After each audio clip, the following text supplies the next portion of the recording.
அஸ்ஸலாமு அலைக்கும். நம்ம எப்படி தான் சமைச்சாலும் இந்த பாய் வீட்டு பிரியாணி டேஸ்ட்டில் பிரியாணி வரலையே அப்படின்னு யோசிக்கலாம். அந்த பிரியாணி எப்படி செய்யணும் இப்போ பார்க்கலாம் வாங்க. நான் 1/2 கிலோ மட்டன் நல்லா வாஷ் பண்ணி குக்கரில் எடுத்து வச்சுருக்கேன். இப்போது 1/2 கிலோ மட்டன் வேக வைக்க தேவையான பொருள் என்னென்னு பார்க்கலாம்.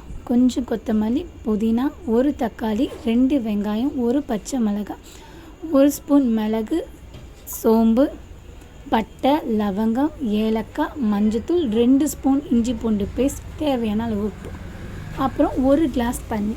இதை ஊற்றி குக்கரில் 10 விசில் எடுத்து வச்சுக்கலாம். பிரியாணி சமைக்க எப்போவுமே அடிகனமான பாத்திரம் தான் வைக்கணும். குக்கரில் எண்ணெய் ஊற்றி நல்லா சூடானதும் பட்டை, லவங்கம், ஏலக்காய், மிளகு, அன்னாச்சிப்பூ, 1 பச்சை மிளகாய் போட்டு வதக்கிட்டு வெங்காயம் இதெல்லாம் வதங்குற டைமில் நான் ஆல்ரெடி வேக வச்ச மட்டனை இந்த மாதிரி அவசரப்பட்டு எடுக்கிறீங்க. நீங்கள் நல்லா கூல்டான பிறகு எடுங்க. இப்போ மட்டன் நல்லா வெந்திருக்கு. இப்போ வெங்காயமும் வதங்கிட்டு அந்த புதினா கொத்தமல்லி போட்டு நல்லா வதக்கிடுங்க.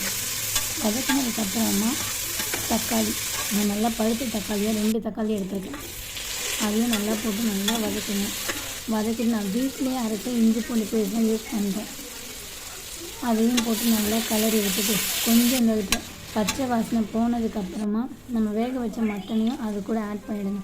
ஆட் பண்ணி 2 நிமிஷம் கலரி விட்டுட்டு வெறும் மிளகாத்தூள் அதையும் போட்டு நல்லா வதக்கிட்டு நான் ஆல்ரெடி கறி வேக வச்ச தண்ணி இருக்குது பார்த்தீங்களா, அந்த தண்ணி வேஸ்ட் பண்ணாதீங்க. இதில் ஊற்றிட்டு அந்த பச்சை வாசனை போகணும். அதாவது இந்த மிளகாத்தூள் போட்டுக்கோங்க, அந்த பச்சை வாசனை போகிற வரைக்கும் அதை நல்லா குக் பண்ணிவிட்டு இப்போது நம்ம தண்ணி வைக்கணும். தண்ணினா 1 கிளாஸ் அரிசிக்கு 2 கிளாஸ் தண்ணி, அந்த ரேஷியோவில் தண்ணி நல்லா ஊற்றி கொதிக்க வைங்க.